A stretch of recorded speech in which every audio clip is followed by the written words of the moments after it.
digital promotion and kind of that whole side of things being something that's really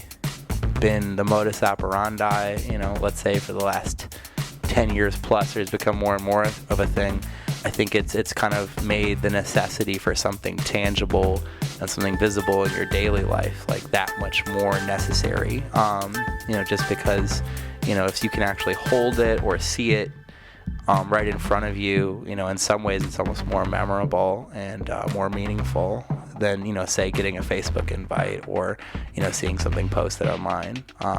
So yeah, being able to do that for my own stuff is definitely a rush. Being in charge of a campaign can be really fun because you get to go all over the city and see different neighborhoods, at least once a month, if not more.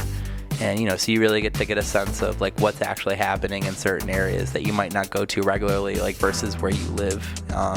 It's a less compartmentalized life experience. I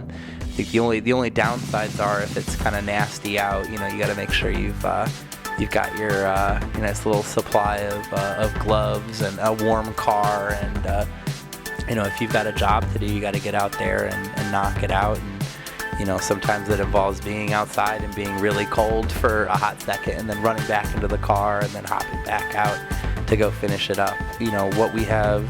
facing us with this project and with this show, obviously, regardless of what happens, I'm pot committed to making music and creating things and creating events and spaces where I can showcase not only my work but my friends' work. The significance of this though is that, I think a lot of people have known me in different iterations as a lyricist and as a performer, and I feel like in a lot of ways what separates this project and this specific event from all that is I feel like I'm very much coming into my own, and in terms of being able to not only like record the record but also in terms of being able to present the songs and perform them in a way that I think really does them justice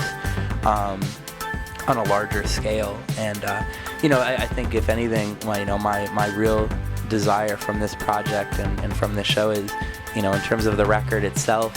being able to show people what I can do as a songwriter and as a vocalist in a way that may surprise them. I truly feel like the gamble is paid off. January 20th, a culmination of a lot of hard work and a lot of, really wonderful experiences, both with, my people out west and also my people here, and being able to kind of bridge the gap between those two. And, more importantly, seeing the way that the different creative communities of Chicago will potentially come together to really, not only celebrate anything I've created, but also, celebrate each other's work.